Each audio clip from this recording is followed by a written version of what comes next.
interviewing Andrieh. We're going to be talking about his. Is that the correct pronunciation, by the way?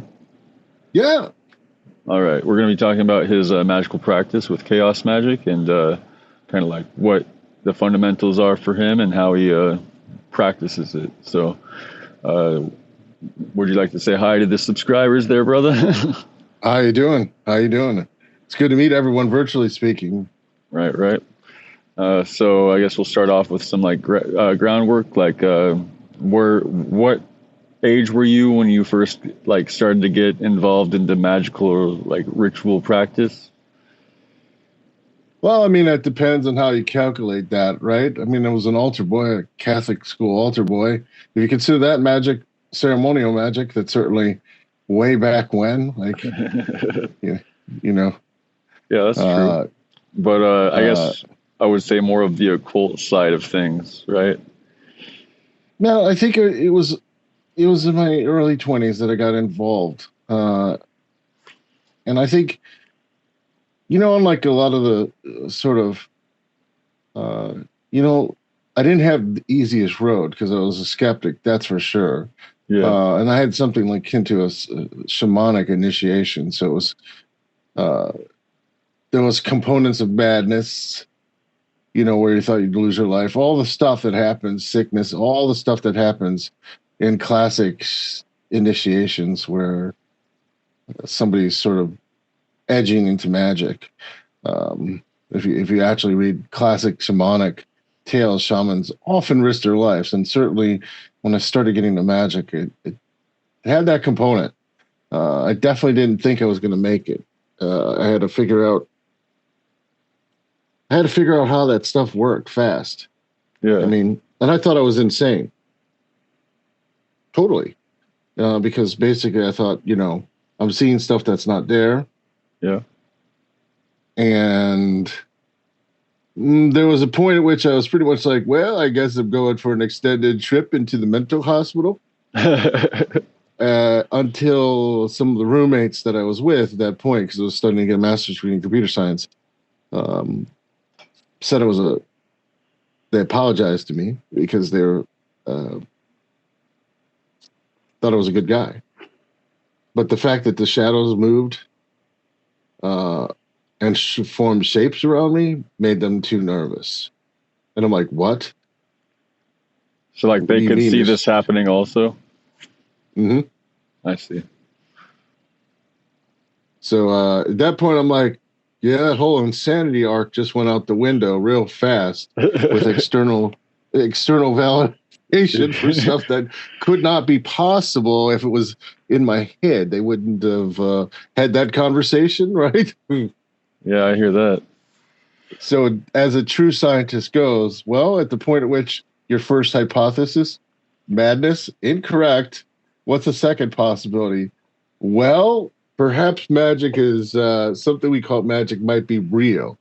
Okay, so fundamentally, my structure or now framework of reality was wrong, which was the materials framework. So let's go look into what might else be possible that's sort of less dogmatic or less problematic to actually try to get into and start figuring out how does these levers of this universe work so that it seems to have glitches. So for you it's more of like a common sense approach where it's like you've had experiences that you weren't able to quantify using materialism as a launching platform, so you've had to adapt to magical thinking in order, like I don't want to say magical thinking in the negative terminology, by the way, but just like you've had to use magic as a structure to relate how you view reality now that your materialistic views are no longer valid to you. Is that kind of like the gist? Kind of. But that was many years ago. Yeah. Now, and you look at all the. Now obviously I wrote a book. I'm writing like 30 articles. Like clearly, I've been in for a while. But interesting enough is I actually think that skepticism actually is probably for real magicians, like probably one of the best traits to actually have. Like it really is. Like, like when you go out in TikTok, the internet, every place like that, people say crazy things with no evidence Yes. of what their magic could do, right? Yes. Like, oh, I caused a Hurricane Katrina to happen. I've heard that on the internet, or like, and I'm like, okay, what? How can you get quantifiable evidence to suggest this is working for you? Like, if the magic's not working for you, what's the point? Yes. Like, it's not supposed to be wishful thinking. It's magic is classically an art and a science. It's classically a, Aleister Crowley's to will and change, right? Like, it's not quite. That's paraphrasing his general work, but I mean, generally speaking, there's this notion in alchemy, even classical alchemy, that as you do the spiritual work, like, life has to change.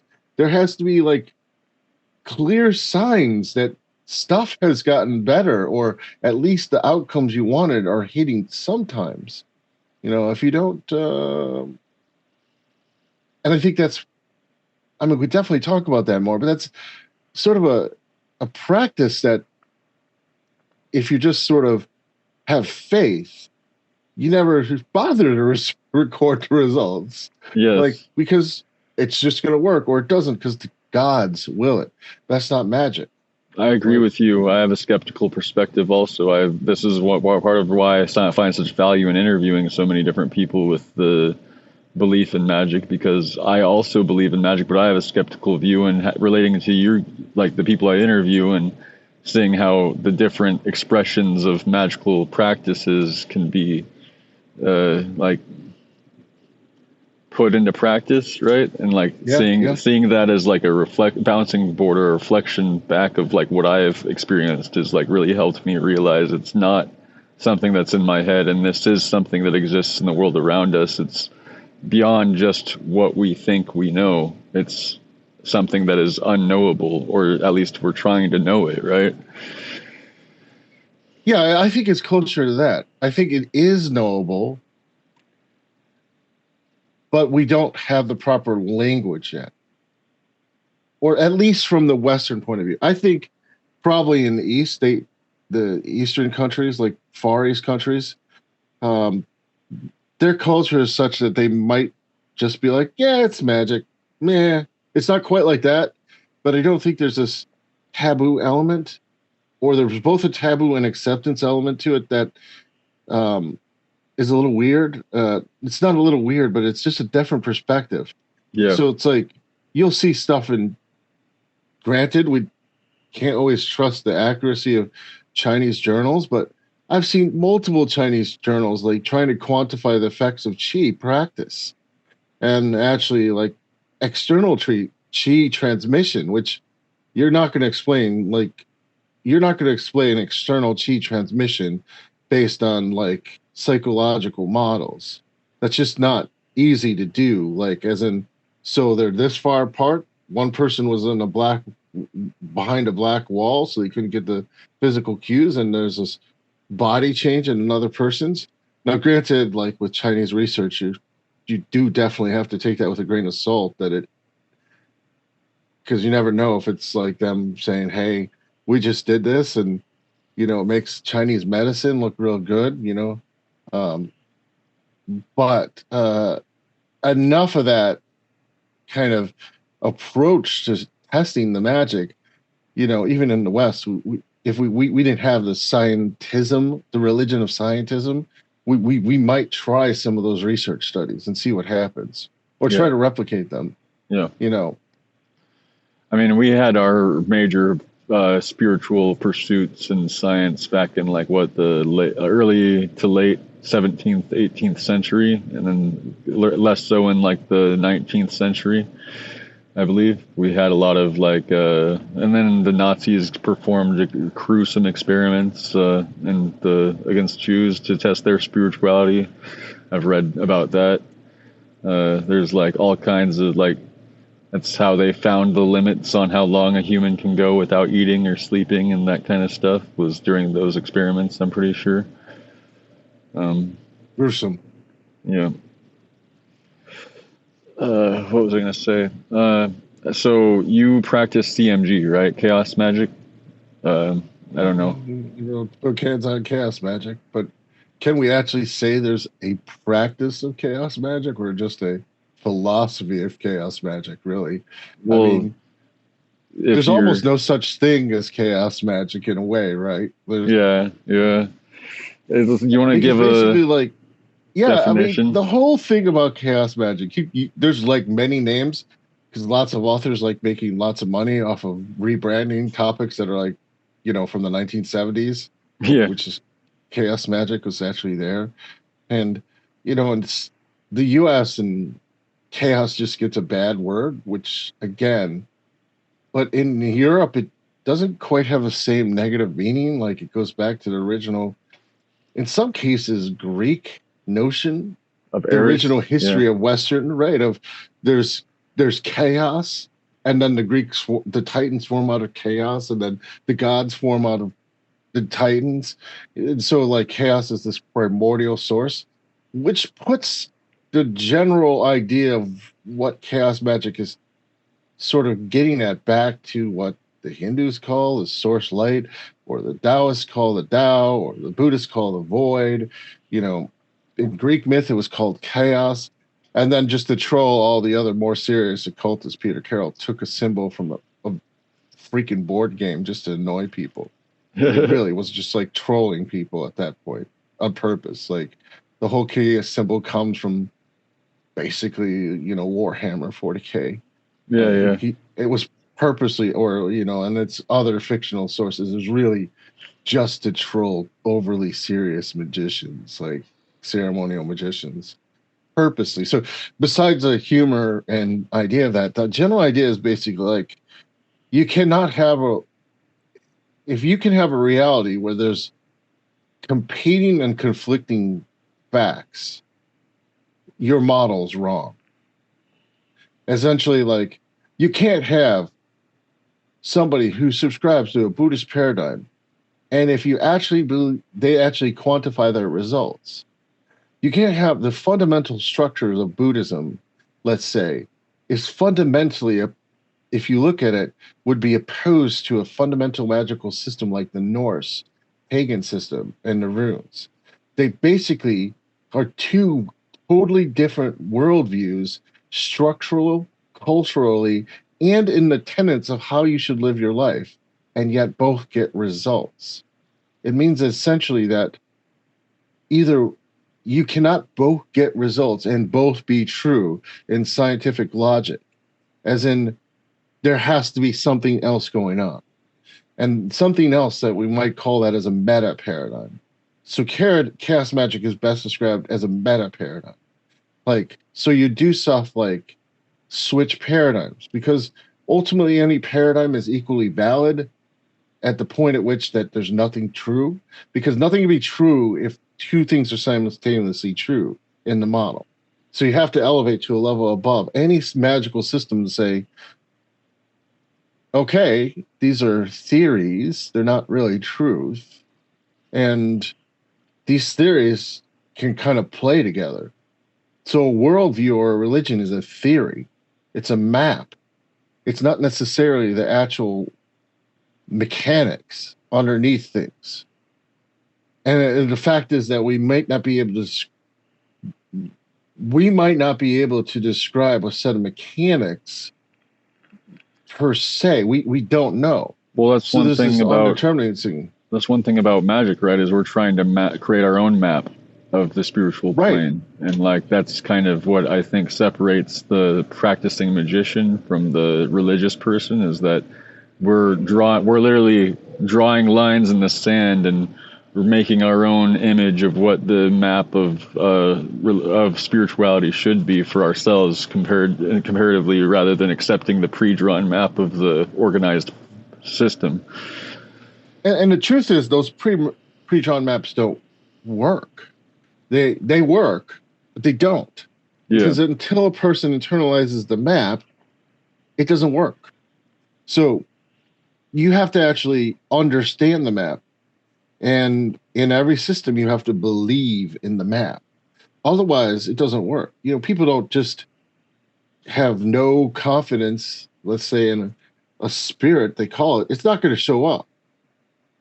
Generally speaking, you have to actually have some investment, which gives us the second clue of chaos magic. Belief is the tool which creates or otherwise connects to these things. We're not sure about that either. We don't care.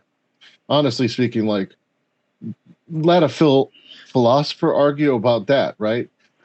Now, when you come down to it, what does that look like for results? Well, if you can create belief around a system to make stuff happen, you could switch whatever system you want to work in.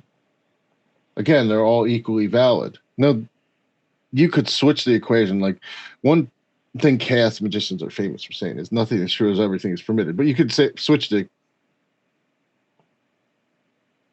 equation and say, everything's true. It's the same basic equation logic, And nothing is permitted. Because everything's already true. Like, as in every possibility already exists. Yeah. So, and they're all true. So there's nothing that you would do that isn't already existing. As in, they're basically both logical paradoxes that mean the same thing. There's an indeterminacy. Once you say that truth is indeterminate and you can't really assess the truth value of it, it gives you a whole lot of opportunities for experimentation. And that gets to what you're saying. So I don't believe in such things as the commonly demurred and insulting term of unverified personal gnosis, because as far as I'm concerned, and I'll go rounds and rounds and rounds with authors who kind of say, and I'm an author, like, pretty public figure. I'll pretty much go rounds and rounds and rounds about this classical straw man argument, is that because it was written in a book in the 12th century, it's more powerful or accurate. Because somebody wrote the personal grimoires in the 12th century that we possibly got, that got buried from the Catholic, that came out from the Catholic Church, that's more verified, that's better. Even classic, like the PGM stuff, like, I feel like a lot of those things is like somebody went and collected village notes across Greece and kind of compiled them, and eventually you get the PCM. Like, as in, people were doing this stuff and we wrote it down, and then because it's written down doesn't make it more accurate. It just means that somebody took the time to write it down. That's a good starting point. I'm not saying that's worthless at all. That's pretty worthwhile information for ideas. Yeah. But the straw man notion that something is older is got to be better is just a logical fallacy. Like, you ultimately, what makes something better is that it works better for you, or you can get it to work better. Not many of us can go get lion skin and gold medallions if we're going to do classic Goetia work, right? Like,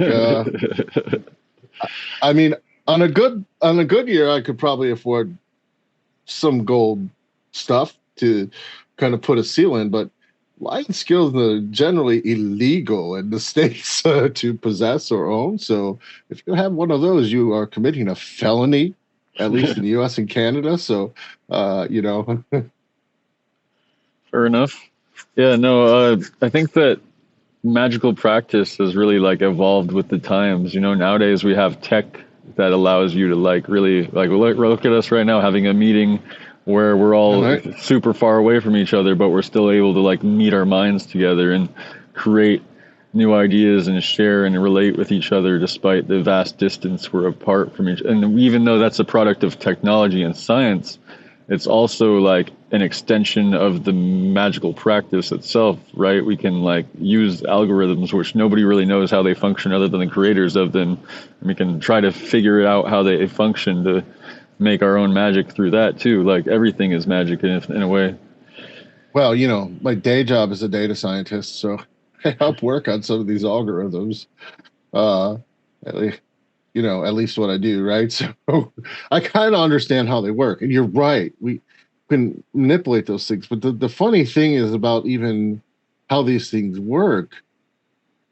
ultimately, at first, high mathematics and, high scientists, when they're conceiving of new ideas, it looks a lot like magic at first. Like, as in, like, to the point that some scientists, although they won't always admit it, kind of use ritual work. It's a dirty secret in the scientific community that there's more ritual magicians in the scientific community than people would think. And they don't necessarily look for physical results per se, but just sort of looking for mental results. But the idea is, even in classic Hermeticism, like, what in the world existed before a thought? Nothing. There's nothing that humans have ever created that exists before it's a mental construct. And if you study classic magic, from various paradigms, the idea is to build more interesting mental constructs and then actually figure out a way to manifest them or to build them in the world. Yeah. This is process of ideation of new ideas is not too separate from the ideation process in magic. The only difference is science tends to study, I feel like, much more normative cases. But magic tends to study, when you get to its sort of out there range, is the cases that sort of aren't quite normative. So, for instance, all psychology used to be magic. Yeah. Every bit of psychology was magic. This was sort of priest counseling stuff. So, the whole field of psychology derives from like oracle work and like the process of Aristotle and philosophical issues. But you can't forget like the negative side of psychology with Machiavelli and like people who took advantage of other people using like our own brains tricks against us. Totally. I mean, but ultimately that roots into back to magic. But once it's so well understood, like hypnosis is a great one. Those are like mediumship trances, been around for thousands of years. You can study that and model it in psychology and repeat it. So what science basically did is take the goalpost of what was magic and say, well, we can cherry pick this. And I think we can understand that. And then all of a sudden, now we have a set of repeatable tools that are consistent across the board. Because the other stuff that we can't study, we're going to like drop that from what we can't study and just study this part that we can. So pretty consistently, even if you look at alchemy, kind of morphs into chemistry. The processes of alchemy, of basically putting together chemicals and applying heat.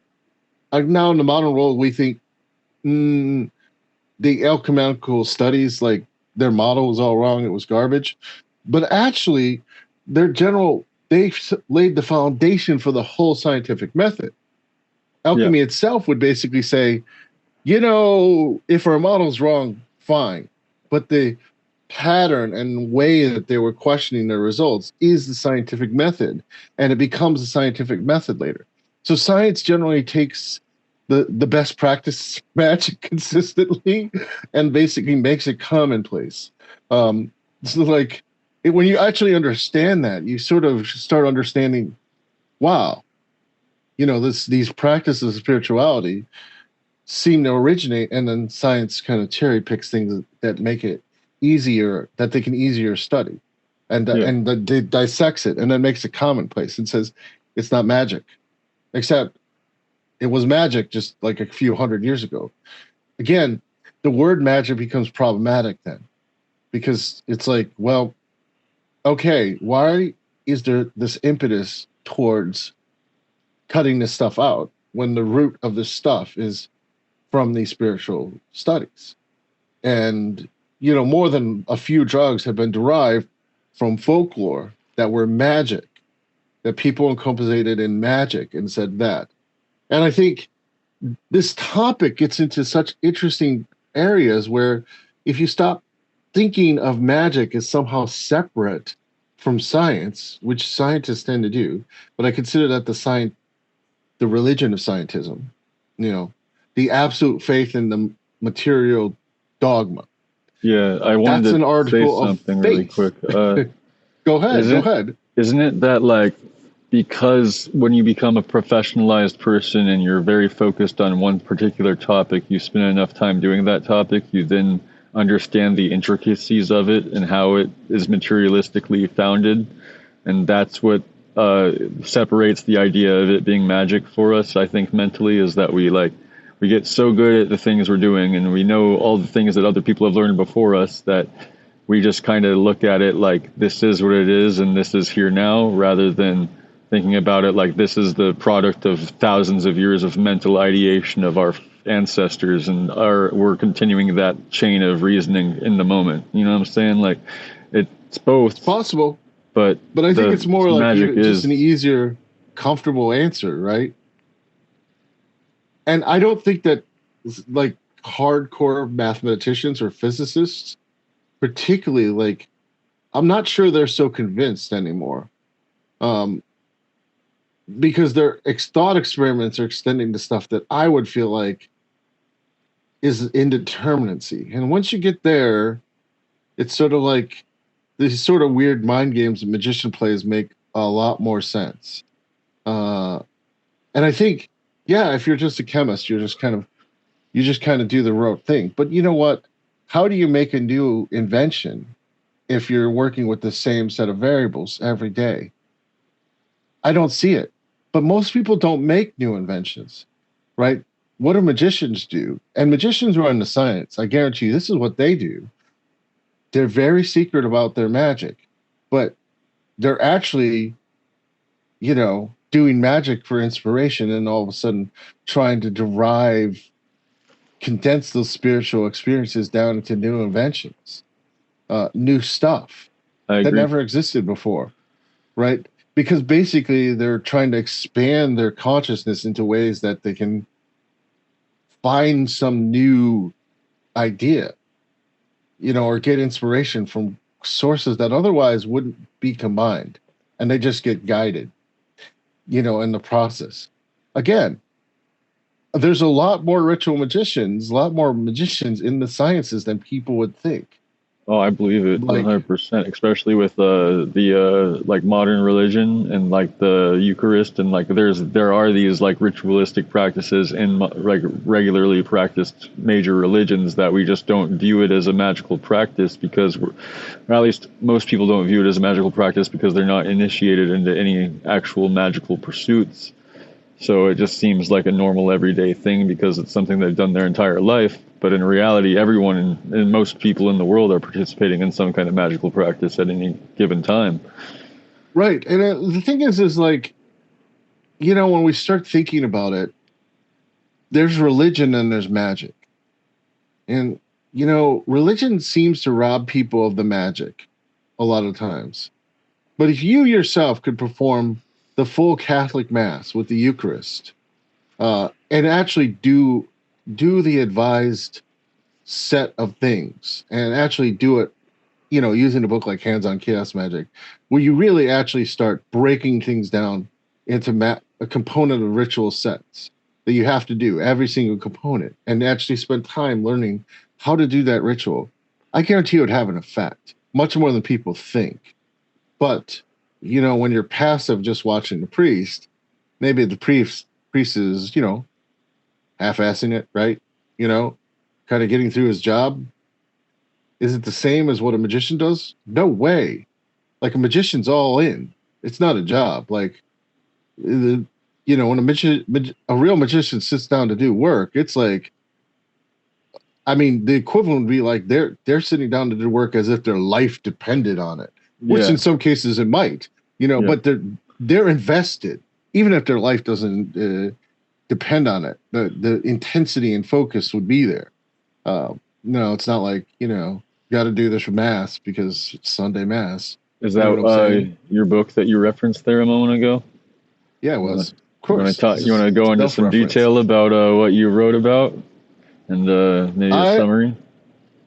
I mean, it's basically a how-to guide to do magic from start to finish, to beginning to advanced magic from a non-deterministic, non-dogma way of thinking about magic.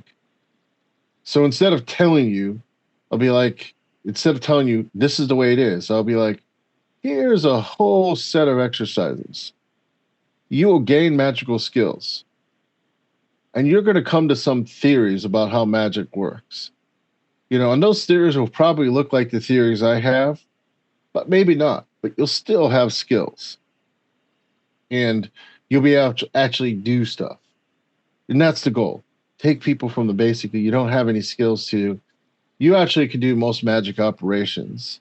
You can read another paradigm's rituals and basically you get the gist and kind of make it your own because you have some foundations of like what they're talking about and you know how to kind of make it your own magic at that point. And what was the title of the book? Guide to making magic work. What? What's the title of the book? Hands-on Chaos Magic. So Hands-on Chaos Magic by Mr. Vitimus, aka me. Okay, Andrieh Vitimus. Good to see it. So if any of my listeners want to get a book on Chaos Magic, Hands-on Chaos Magic by Andrieh Vitimus, sounds like a pretty good option if you're trying to keep your mind open and not be influenced by anyone trying to shove their beliefs down your throat. And it basically does have a lot of secrets in there. There's a lot of tools in there. It is really, it's supposed to be like a sort of a maybe year or 2 year training program of like actual experimental magic, not like, here. There's stuff for you to try and then try to get down. And then essentially like you'll understand as you keep working through the stuff, you kind of have more and more insights. And plus that if you're in Toronto, Canada, happily, if you come to my shop, Queen City Curio, we'll definitely sign your book for you or bless it right in front of you. So there you go. That's pretty cool. That's like extra. That's I would never. No. I would never even have thought of that, man. That's cool. I'm sure I knew a couple of people in Ontario, so if any of them listen to it, they might just do that, What was I gonna say? So you've put a lot of effort into it. You know what you're talking about. You have studied. You've written about it. So what is the greatest direct causal magical event or manifestation that you've made yourself personally? What is the biggest thing you've experienced through your practice? No, I've had a few things from delaying someone's death for a few years. That was a hard set of rituals, but it worked.